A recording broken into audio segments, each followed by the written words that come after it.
Olá, como estão os nossos estudantes do livro O Grande Conflito?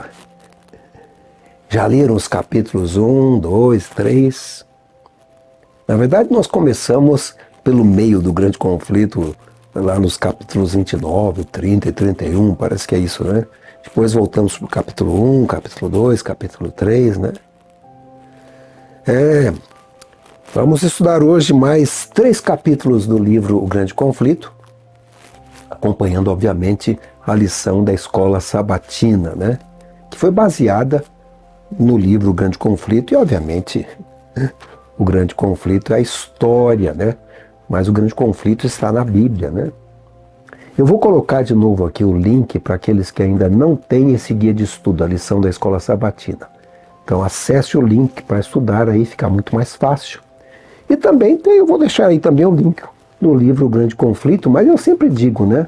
Você pode conseguir o livro O Grande Conflito, ou baixar da internet, ou procurar uma igreja adventista do sétimo dia. Existe um projeto chamado Projeto Esperança, em que muitas pessoas estão distribuindo graciosamente o livro O Grande Conflito. Este livro aqui, tá? O Grande Conflito, uma saga milenar e seu final surpreendente. É a história, né, do Grande Conflito. E eu também quero convidar você a também assistir uma série que tem aqui no canal Chegou a Hora, que é sobre Daniel. Daniel e o Grande Conflito. E eu peço a você que se inscreva no canal. Quando você faz isso, a plataforma percebe que o canal é relevante e começa a divulgar o canal. Dê aí o seu like, também comente o que você acha, né? E compartilhe para outras pessoas. Vamos estudar a lição da escola sabatina e o livro O Grande Conflito. E se ficar alguma dúvida, por favor, coloque aí nos comentários a dúvida. Eu vou tentar responder, né? Eu fico muito feliz ao ver as pessoas participando, né? Bom, hoje é o nosso quarto estudo de uma série de 13, e o título principal é Em Defesa da Verdade. Lição 4 do Grande Conflito, Em Defesa da Verdade. Bom, vamos a uma rápida recapitulação da história do cristianismo que temos estudado até agora.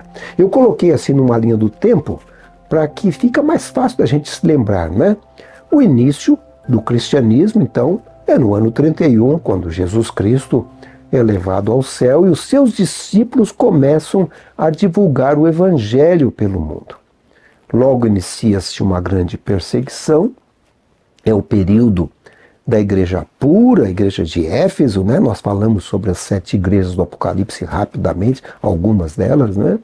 E também o período do cavalo branco do Apocalipse, né? No capítulo 6, mas começa também um período de perseguição, ou seja, o cavalo vermelho, né? A igreja sendo perseguida pelo Império Romano. Mas chega um momento na história em que o imperador romano Constantino, ele se converte. Converte meio entre aspas, né? Isso foi no ano 313. E nós tratamos da conversão de Constantino. Mas aí o que acontece? As heresias do paganismo começam a entrar na igreja, porque agora pagãos e cristãos estão unidos com o mesmo imperador. E nós vimos muitas dessas heresias entrando na igreja. Infelizmente, não é?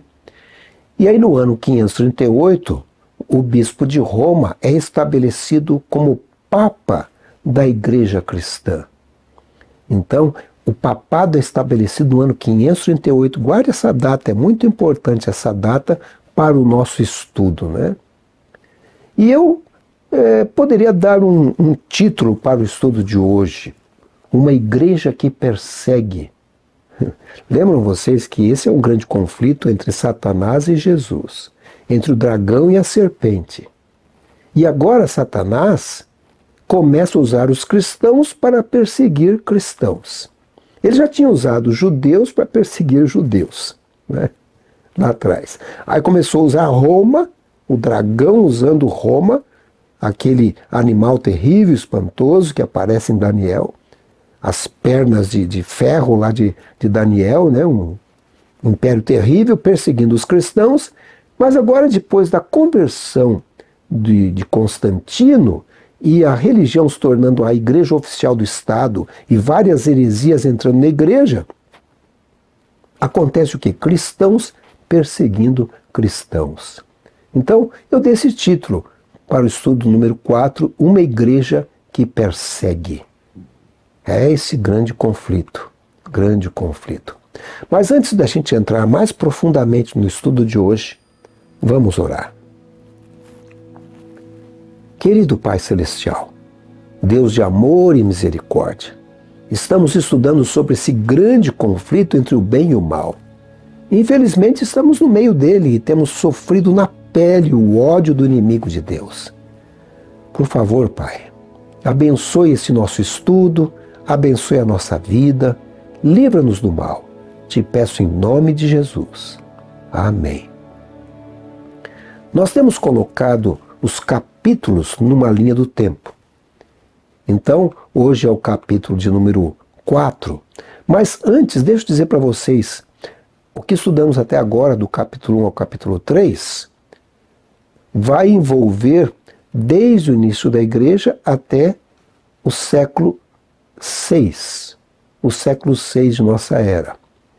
Então, hoje nosso estudo está baseado em 3 capítulos, capítulo 3, capítulo 4 e capítulo 6. E abrange aí um bom período da história. E eu vou confessar para vocês que eu tenho tentado sintetizar os vídeos, mas tem ficado longo, né? Não é fácil. Vou tentar ser mais breve, mas não tem sido fácil, tá bem? Quem sabe vai assistindo aí ao longo da semana, né? Mas vamos lá ao nosso estudo. O capítulo 4. O capítulo 4, eu pus aí os títulos como tenho colocado em cada versão do livro. Na capa cinza, os valdenses. No grande conflito da internet, um povo que difunde luz. No grande conflito que está sendo distribuído, a coragem. E no grande conflito para os jovens, os resgatados, os valdenses defendem a fé. Então já perceberam que o capítulo 4 trata dos valdenses.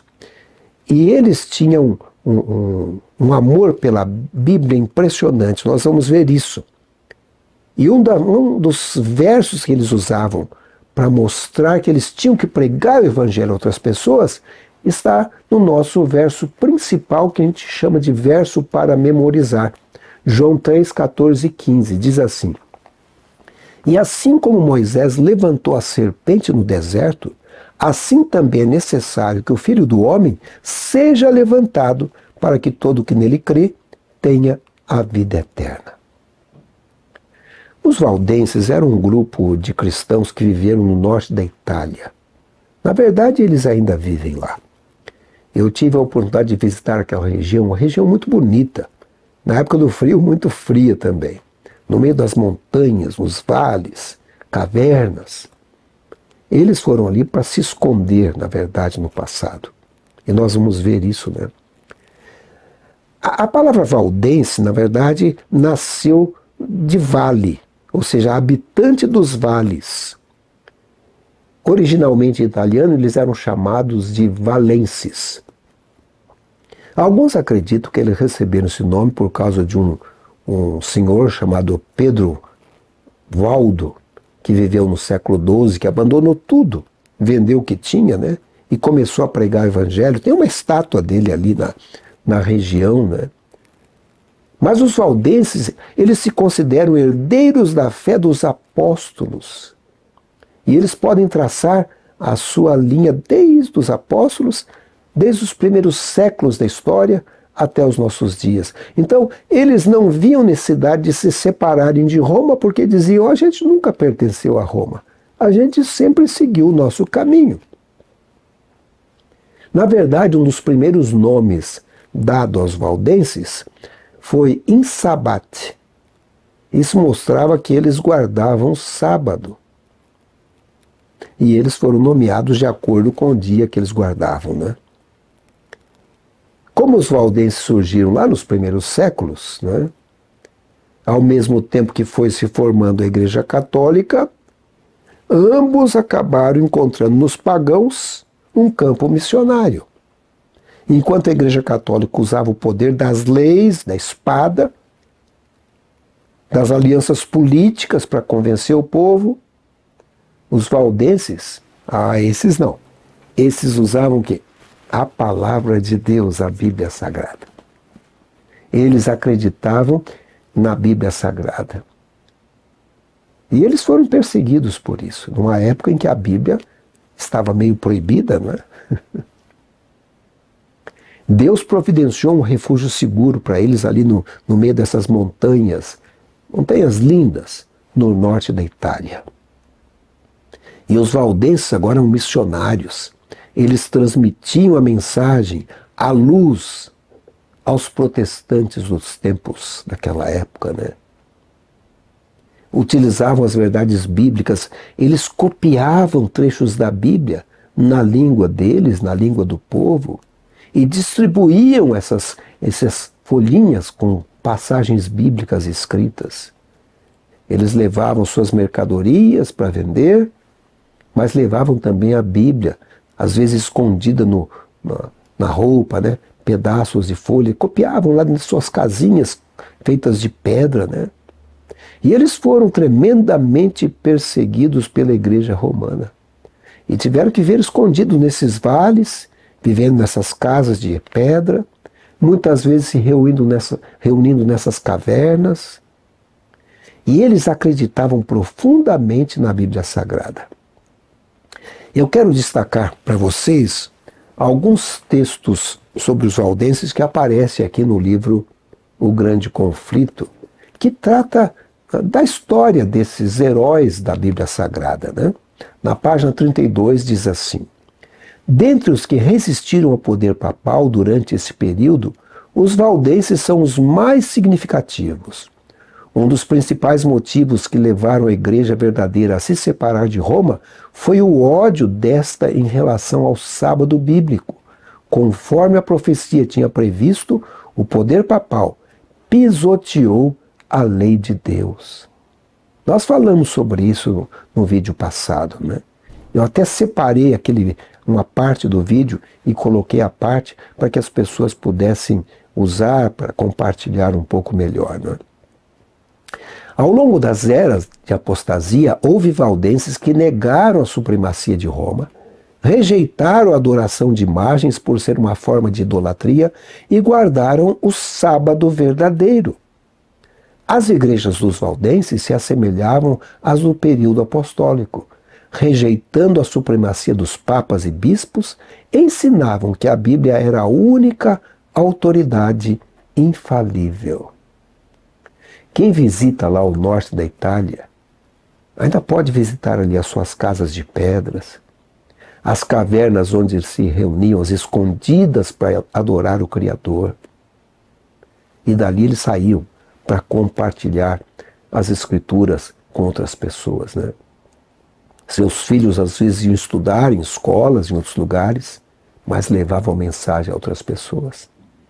E o Grande Conflito continua dizendo: nenhuma acusação poderia ser feita contra o caráter moral desses foragidos.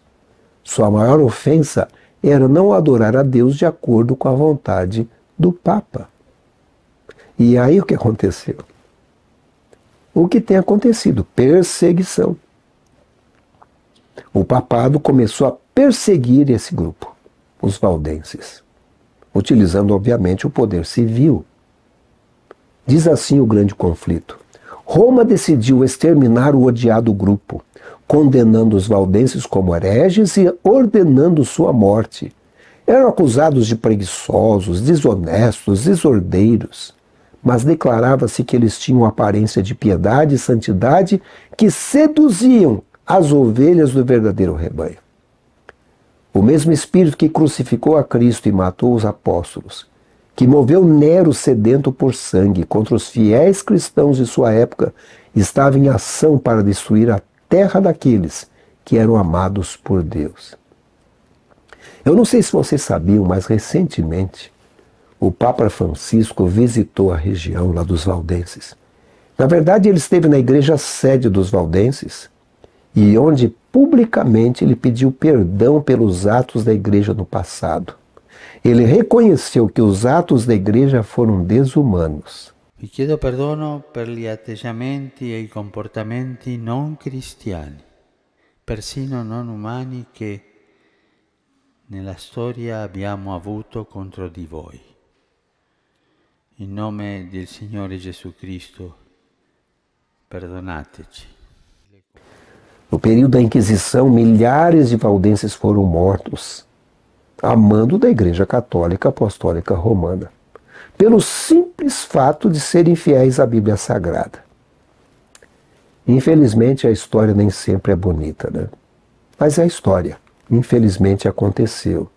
E Deus, que sabe tudo e já sabia o que iria acontecer, no livro de Daniel e também em Apocalipse, nós encontramos uma profecia onde Deus já antecipava a Daniel e a João o que ia acontecer no futuro.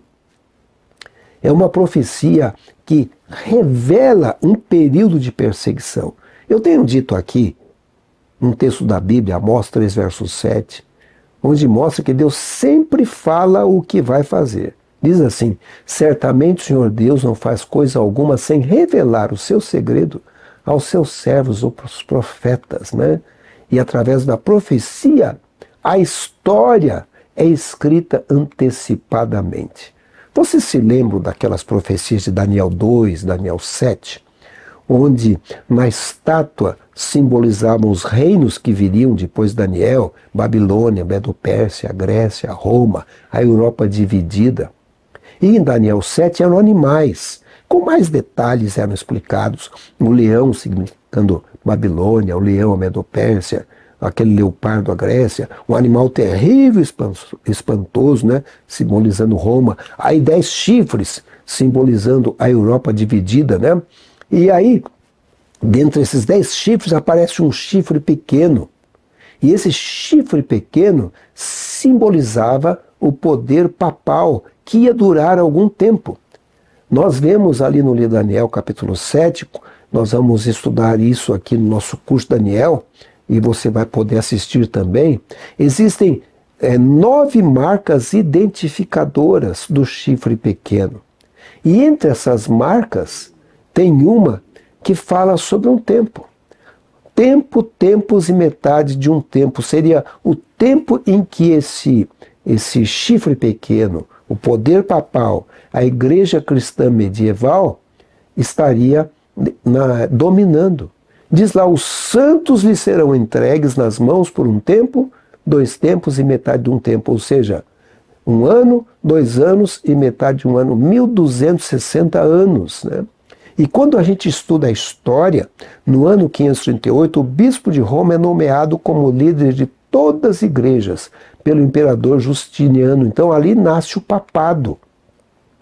Então, se ia durar 1260 anos, ao final desse período o papado deixaria de existir.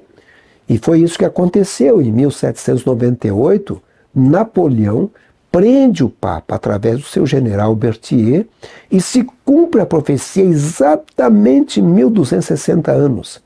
Você vai dizer assim: mas o Papa está aí. Sim, ele perdeu os poderes políticos naquela época, mas o Apocalipse já revelava que ele receberia a cura da ferida, ou seja, seria restaurado o poder, e esse poder começou a ser restaurado em 1929. Nós vamos estudar esse assunto melhor quando estudarmos o livro de Apocalipse, porque no Apocalipse também aparecem esses períodos de perseguição. Em Apocalipse 12, no verso 6, onde diz: a mulher, a igreja, fugiu para o deserto para que nela sustente durante 1260 dias, ou seja, o mesmo período de Daniel. Ou seja, o período que a igreja esteve escondida entre as montanhas, entre as cavernas, foi perseguida, né? E também Apocalipse 12, 14, fala o mesmo período. E foram dadas à mulher as 2 asas para que voasse até o deserto, onde é sustentado durante um tempo e tempos e metade de um tempo, ou seja, 1 ano, 2 anos e metade de um ano, 1260 dias, ou 1260 anos, né? Foram 1260 anos de perseguição do chifre pequeno, do poder papal, com a Inquisição, proibição da Bíblia, pessoas eram mortas, né? Na verdade, por trás daqueles papas, por trás da Inquisição, estava o dragão, né? E na linha do tempo do Apocalipse aparece também ali esse período do ano 538 ao ano 1798. Eu tenho aqui um vídeo sobre esse assunto e você poderá assistir, né? Apocalipse 12, 17 diz: irou-se o dragão contra a mulher e foi pelejar com os restantes da sua descendência, os que guardam os mandamentos de Deus e têm o testemunho de Jesus. Ou seja, o dragão está irado até hoje. Aquele período de perseguição aconteceu naquela época, de acordo com a profecia, e Daniel menciona um período que está por vir, que vai ser também uma perseguição qual nunca houve. E no livro O Grande Conflito, na página 27, falando desse período, diz assim: no 6º século, o bispo de Roma foi proclamado cabeça de toda a igreja. O paganismo foi substituído pelo papado. O dragão deu à besta o seu poder, o seu trono e grande autoridade. Então começaram os 1260 anos de opressão papal que as profecias de Daniel e Apocalipse predisseram. Os cristãos foram forçados a escolher ou abrir mão de sua integridade e aceitar as cerimônias e adoração papal, ou consumir a vida em masmorras e até mesmo sofrer a morte. O mundo se transformou em um imenso campo de batalha. Olha, leia o capítulo 4. Veja a história dos valdenses. Vamos para o capítulo 5. Fala de Wycliffe. No livro O Grande Conflito, o título é Wycliffe, uma luz na Inglaterra. No livro da internet, Arautos de uma Era Melhor. Neste livro que estamos distribuindo, A Aurora. E no livro para adolescentes e jovens, A Luz Entra na Inglaterra. O livro trata desse personagem, Wycliffe, o capítulo 5. Ele viveu do ano 1328 ao ano 1384. Mas quem foi o Wycliffe? Quem foi esse personagem da história? Como ele participou e ajudou no cristianismo? O livro O Grande Conflito, na página 38, começa a falar dele. Diz assim: Wycliffe percebeu que Roma havia abandonado a palavra de Deus, trocando-a pelas tradições humanas. Ele acusava o sacerdócio de haver abandonado as Escrituras e exigia que a Bíblia fosse restaurada ao povo e sua autoridade estabelecida na igreja novamente. No entanto, os líderes papais se encheram de ira. Esse reformador estava adquirindo influência maior do que a deles. John Wycliffe nasceu em Yorkshire, na Inglaterra, em 1328. E ele foi incomparável em sua época. E foi descrito por vários comentaristas como um dos maiores reformadores. Seu grande intelecto, sua firmeza em defender os princípios, sua redescoberta das ideias bíblicas que foram perdidas durante séculos, faziam dele uma pessoa diferente de outras pessoas. E o Grande Conflito continua contando a história dele. No século XIV, surgiu na Inglaterra a estrela da manhã da Reforma. John Wycliffe se destacou na faculdade por sua espiritualidade fervorosa, bem como por seu conhecimento acadêmico sensato. Ele se preparou para tomar frente na grande luta por liberdade civil e religiosa. Na palavra de Deus, encontrou aquilo que buscava, viu Cristo ser apresentado como nosso único advogado e decidiu proclamar as verdades que descobriu. E apesar da perseguição que sofreu, Wycliffe começou a traduzir a Bíblia na sua língua, pois que ele sabia que a Bíblia é o agente libertador. A Bíblia liberta, a Bíblia esclarece, e ele queria evangelizar as pessoas. Hoje, como a gente tem muitas Bíblias aí, você pode escolher a Bíblia que você quer, o tamanho, o formato, a tradução. Mas naquela época as Bíblias eram copiadas à mão. Imagine o trabalho. Além de traduzir, na hora de produzir novas Bíblias, as cópias eram à mão. Então era algo muito valioso realmente. Nem todos tinham o poder de ler a Bíblia ou de possuir uma Bíblia, né? E Wycliffe viveu para dar a seus conterrâneos a mais poderosa de todas as armas contra Roma, a Bíblia. Finalmente a Bíblia foi concluída. A primeira tradução da Bíblia para o inglês. uma luz que nunca se apagaria. E o grande conflito continua dizendo: o estudo das Escrituras enobrece cada pensamento, sentimento e ambição de uma forma que nenhum outro estudo é capaz de fazer. Dá firmeza de propósito, coragem e força. Olha, dê uma olhadinha no livro Grande Conflito, capítulo 5, a história de Wycliffe. Esse personagem fantástico, né, traduziu a Bíblia Sagrada. Deixou a Bíblia Sagrada na língua inglesa, difundindo a palavra de Deus. Vamos para o capítulo 6. Fala de outros dois personagens, Hus e Jerônimo, dois heróis da Idade Média. Esse é o título no livro Grande Conflito, de capa cinza. Grande Conflito da Internet, dois heróis da Idade Média. No Grande Conflito do Projeto Esperança, a dupla. E no Grande Conflito, os resgatados, dois heróis enfrentam a morte. Então, aqui no capítulo 6, nós temos então John Hus como personagem principal. Vai aparecer o Jerônimo, que é o amigo dele, mas o personagem principal é John Hus. Ele viveu do ano 1369 a 1415. Né? Eles nasceram na Boêmia. Hoje é a República Tcheca. Né? E nesse período, o Papa havia declarado que era agradável a Deus que a sua adoração fosse numa língua estranha. Ou seja, fosse em latim. Todos os serviços religiosos eram em latim. Ninguém entendia nada, mas estava lá presente, ouvindo ali os hinos, a missa e tudo em latim. E foi promulgado um decreto papal que, se alguém desobedecesse isso, ele seria condenado à fogueira. Agora, John Hus nasceu num lar humilde. Sua mãe procurou a melhor educação para ele e conseguiu uma vaga na Universidade de Praga, como bolsista, obviamente, né? E ao chegar em Praga com seu filho, ela se ajoelhou e rezou para que Deus abençoasse o seu filho. E essa oração com certeza foi respondida. Hus logo se destacou nos estudos, e ele tinha uma vida irrepreensível, e assim que completou seus estudos, ingressou no sacerdócio e rapidamente ganhou destaque. Em pouco tempo, ele era o orgulho do país, e o seu nome era conhecido por todas as pessoas, né?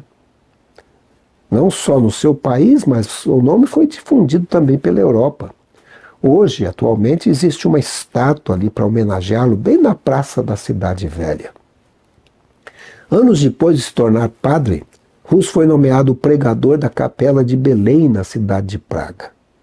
E o fundador dessa capela, em particular, ele gostava que os serviços fossem feitos na língua local, na língua do povo. Naquela época tinha muita ignorância quanto à Bíblia. As pessoas não tinham a Bíblia, né? Então, o que o padre falasse, estava falado, né? E o John Hus, ele achava que era importantíssimo trazer a Bíblia Sagrada, a Palavra de Deus, na língua do povo, que o povo pudesse entender, né? Nesse momento de sua vida, Hus entrou em contato com Jerônimo, e o Jerônimo acabou sendo o seu braço direito até a morte. Jerônimo era um cidadão ali de Praga, e ele trouxe consigo, ele foi para a Inglaterra, e trouxe com ele alguns dos escritos de Wycliffe. E John Hus leu os escritos e achou aquilo impressionante, e aí percebeu que aquilo vinha de Deus, e causou um profundo impacto na vida dele, né? E aí a pessoa foi se destacando, e logo as novidades chegaram lá em Roma. E ele acabou sendo convocado para comparecer diante do Papa. Eles perceberam o perigo, porque ele estava pregando na língua do povo. E a condenação era ser queimado na fogueira. Com isso, ele foi convocado para comparecer perante o Papa. Isso podia ser fatal. E o rei e a rainha da Boêmia, a nobreza e o governo, pediram assim um julgamento local Mas o papado não aceitou, não. E aí o julgamento de Hus foi feito na sua ausência. E o Papa declarou a cidade de Praga interditada. O que isso quer dizer? O livro Grande Conflito explica. Diz assim: naquela época esse tipo de sentença era motivo de grande alarme. As pessoas achavam que o Papa era o representante de Deus, detendo as chaves do céu e do inferno, com poder para enviar juízo sobre elas. Acreditavam que enquanto o Papa não removesse a excomunhão, os mortos não teriam acesso ao céu. Todos os serviços religiosos foram suspensos, as igrejas ficaram fechadas, os casamentos eram realizados do lado de fora, no pátio das igrejas. Os mortos eram enterrados em valas ou campos sem funeral. E naquela confusão, o Hus achou melhor ir para sua vila natal, uma vila pequena, né? Mas logo foi convocado para estar presente em Constança, onde ia haver um concílio lá no sudoeste da Alemanha. E o objetivo principal é que, naquele tempo, a igreja estava dividida. Havia 3 papas. Não tinha um só, não, 3. Cada um dizia que ele era o papa verdadeiro. E havia uma disputa ali entre os papas, né? E eles queriam agora resolver essa situação e também queriam resolver a situação de Hus. Hus decidiu a ir, mas ele achava que ele não voltaria. Tanto é que ele escreveu uma carta aos seus amigos. E o Grande Conflito, ele traz essa carta, ou pelo menos parte dela. Dizia assim: meus irmãos, estou partindo com o salvo-conduto do rei para encontrar com muitos inimigos mortais. Jesus Cristo sofreu por aqueles que tanto amava. Deveríamos então ficar perplexos por ele nos ter deixado o seu exemplo? Portanto, meus amados, se minha morte contribuir para a glória de Cristo, orem para que ela aconteça depressa e para que o Senhor me capacite a suportar todas as calamidades fielmente. Peçamos a Deus que eu não oculte nenhuma partícula da verdade do Evangelho, a fim de deixar a meus irmãos um exemplo excelente para ser seguido. Infelizmente, Hus acabou sendo condenado a ser queimado na fogueira. E Jerônimo, depois de algum tempo, também foi condenado da mesma maneira. Seus crimes?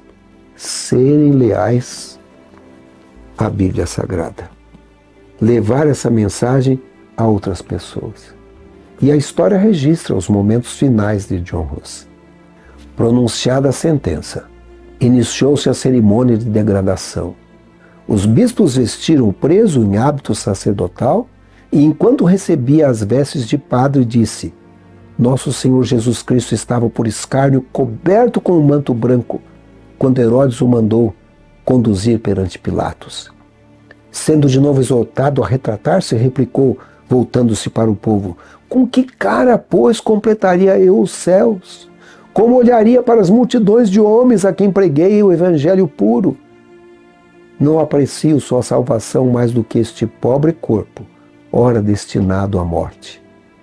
As vestes foram removidas uma a uma, pronunciando cada bispo uma maldição ao realizar sua parte na cerimônia. Finalmente, puseram-lhe sobre a cabeça uma carapuça ou mitra de papel em forma piramidal, em que estavam desenhadas horrendas figuras de demônios, com a palavra arqui-herege bem visível na frente. Com muito prazer, disse Hus, levarei sobre a cabeça essa coroa de ignomínia por teu amor, ó Jesus, que por mim levaste uma coroa de espinhos. Quando ficou assim trajado, os prelados disseram: Agora votamos tua alma ao diabo. E eu, disse John Hus, erguendo os olhos ao céu, entrego meu espírito em tuas mãos, ó Senhor Jesus, pois tu me remistes. Que coisa tremenda, né? Deus capacitou esses mártires do passado a serem fiéis, que Ele nos capacite nos dias finais em que vivemos também. E a lição, o grande conflito. Eu achei interessante um texto que eles colocam sobre os valdenses. Diz assim: Os valdenses não receberam em vida a recompensa por sua fidelidade. Mas suas ideias e coragens inspiraram as estrelas da manhã da Reforma, John Wycliffe e John Hus, bem como o restante do movimento da Reforma do século XVI em diante.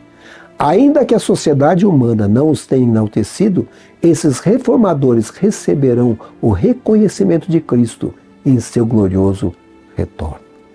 Hoje nós temos também a missão de continuar levando essa mensagem ao mundo carente do Evangelho de Jesus Cristo. Nesses dias finais, pode ser que eu, você, sejamos chamados a ser um mártir por Cristo. Quem sabe? Não sabemos. Que o Senhor nos dê força, que o Senhor nos dê coragem, que esses pioneiros tiveram. A Bíblia diz: ser fiel até a morte, e dar-te-ei a coroa da vida. Que você possa ser fiel até a morte e receber a coroa da vida por Cristo Jesus. Vamos orar? Oremos. Querido Pai, hoje vimos a vida inspiradora de pessoas que preferiram morrer do que negar a Tua palavra. Nos dê essa coragem, nos dê essa fé. Pedimos uma bênção especial para aqueles que ainda não tomaram decisão firme ao Teu lado. E confirma a decisão daqueles que já escolheram o lado de Jesus Cristo.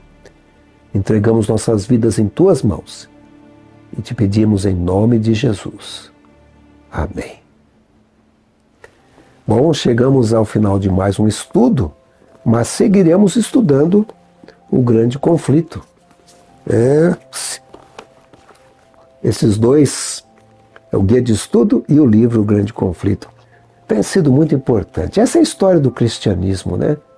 Como eu tenho dito, a história nem sempre é bonita. Na próxima semana nós vamos estudar, eu tenho dito que não é bonita, por um lado, mas por outro lado é linda, né? Deixa eu corrigir aqui. Por outro lado é linda ver a fé desses pioneiros, a luta deles em traduzir a Bíblia Sagrada. Essa é a parte bonita da história, né? Parte feia é a perseguição, a morte, né? Pessoas más sendo usadas pelo dragão, por Satanás. Na próxima semana nós vamos ver a vida de Lutero, a parte da reforma, né? São os capítulos 7, 8, 9, 10 e 11, ou seja, é muito capítulo. Eu vou ter que sintetizar aqui a história de Lutero, mas vocês poderão ler, né? Já comecem lendo aí essa parte do livro O Grande Conflito. Essa é a batalha, né? A batalha entre Jesus e Satanás. E nós vamos vendo isso manifestando-se ao longo da história. Chegamos ao final do nosso estudo, mas não se esqueça aí de compartilhar, de curtir e faça o seu comentário. Se você perdeu alguma coisa, se você tem alguma dúvida, por favor, escreva aí, deixa a sua pergunta, o seu comentário, eu vou ficar muito feliz em responder. Está bem? E na próxima semana a gente volta. Assista também aí os vídeos que temos no canal, o curso sobre Daniel, a Semana Milenial, né? Lembre-se sempre, eu creio que chegou a hora da volta de Jesus. Portanto, Maranata, que o Senhor abençoe a vocês. Até o nosso próximo vídeo.